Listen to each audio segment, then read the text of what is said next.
ମୋର 14-15 ହେଇଥିଲା ମ୍ୟାମ୍ ସେତେବେଳେ। ଗଲାବେଳେ ହଁ ଏବେ ମୋର 25 ଚଲୁଛି। କେତେ ବର୍ଷ ମାଓ ସଂଗଠନରେ ରହିଲେ? କୋଉ ମାଓ ଲିଡର ମାନଙ୍କ ସାଙ୍ଗରେ କାମ କଲେ? କଣ ଭାବିକିନା ଯାଇଥିଲେ? ତ କହିଲେ ଜାଣି ନାହାନ୍ତି, ଡରିଲେ, ବାପାଙ୍କୁ ପଳେଇଲେ। ସେଠି ଯାଇକିନା କଣ କଣ କଲେ? ସେଠି ଯାଇକି ଆଉ କିଛି କରି ନାହିଁ, ହେଲେ ଆର୍କେ ସହିତ ମିଶିଲି। ଆର୍କେ ଗାର୍ଡ ହେଇକି ଗୋଟେ 3-4 ବର୍ଷ କାମ କରଲି ସେଠି। ଆର୍କେ କୁ ସୁରକ୍ଷା ଦଉଥିଲେ ଆପଣ? ହଇ ସୁରକ୍ଷା ଦେଉଥିଲି। ଜାଣିଛନ୍ତି ଆର୍କେ କଣ କ୍ୟାଡର? ଜାଣିଥିଲି। କଣ? ସେ ଓବି ସେକ୍ରେଟାରୀ ଥିଲେ।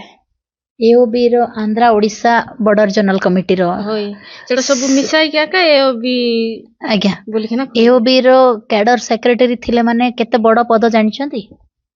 ହଇ ସେ ତ ବଡ ଆକା ଥିଲେ। ଡର ଶ୍ରଦ୍ଧା ଲାଗିଲା ନା ଡର ଲାଗିଲା? ନାଇଁ ଟିକେ ତ ଡର ଲାଗିବ ଆକା ମ୍ୟାଡାମ ପ୍ରଥମରୁ। ସେ ଅଭ୍ୟାସ ହେଇଗଲୁ ସେତେବେଳେ ଧୀରେ ଧୀରେ। ତାପରେ ଆଉ କିଛି ଡର ନାହିଁ, କିଛି ନାହିଁ, ସବୁ ଫ୍ରି ହେଇଗଲୁ।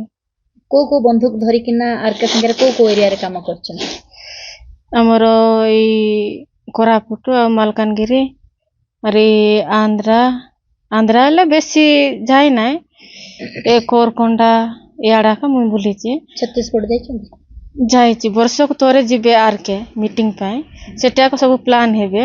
ବର୍ଷକୁ ଥରେ ସେଠି ଯିବେ, ଜାନୁଆରୀ ମାସରେ ଯିବେ ସେଠି। ସେଠି ଯାଇକି ଆସିଛି ତାର ସହିତ।